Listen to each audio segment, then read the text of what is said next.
நேத்து நைட் எங்க அண்ணா வந்து ஏரியிலேருந்து மீன் பிடிச்சிட்டு வந்தாங்க. அத நைட்டே வந்து கிளீன் பண்ணி வச்சுட்டேன். அப்புறம் இன்னைக்கு சமைக்க ஈஸியா இருக்கும் இல்லையா? அதனால தான். அப்புறம் காலையிலேயே சீக்கிரமா எழுந்து எள்ளெல்லாம் வந்து கழுவி காய வச்சாச்சு. எதுக்குன்னா, எண்ணெய் காணாடுறதுக்காக.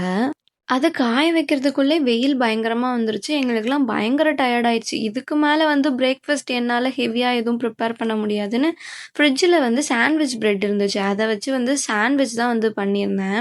இதுக்கு மயோனைஸும் நானே தான் வந்து வீட்லயே செஞ்சிருந்தேன். சூப்பரா இருந்துச்சு மயோனைஸ். நல்லா நம்ம கடையில வாங்குற மாரியே இருந்துச்சு. சாண்ட்விச்சும் இதுவரைக்கும் நான் வந்து வெஜ் சாண்ட்விச், சிக்கன் சாண்ட்விச் தான் ட்ரை பண்ணியிருக்கேன். பாயில்டு எக் வச்சு நான் சாண்ட்விச் இதான் ஃபர்ஸ்ட் டைம் செய்றேன். அதோட டேஸ்ட்டும் வந்து பயங்கர சூப்பரா இருந்துச்சு.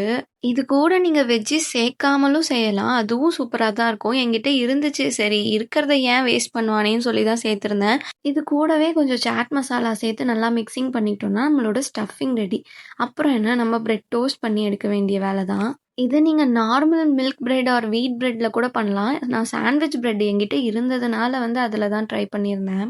உண்மையாவே சாண்ட்விச் நல்லா கிரிஸ்பியா சூப்பர் டேஸ்டியா இருந்துச்சு. அண்ட் ஆல்சோ இது ரொம்பவே ஹெல்த்தியும் கூட. ஏன்னா, இதில நம்ம வெஜ்ஜீஸ், எக்கு இதெல்லாம் தான் வந்து சேர்த்துருக்கோம் இல்லையா?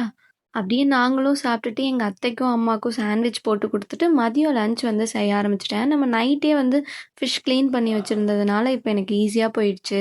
இது வந்து வெறால் மீனா, இதுல வந்து முள்ளே இருக்காது. சென்டர்ல இருக்க ஒரு முள்ளு மட்டும் தான் இருக்கும். என்ன ஒரே மீன் தான் கிடைச்சதுனால, மீன் குழம்பு, மீன் வறுவல் மட்டும் தான் செஞ்சிருந்தேன். இல்லன்னா இதுல கட்லட், புட்டு எல்லாம் செஞ்சிருக்கலாம்.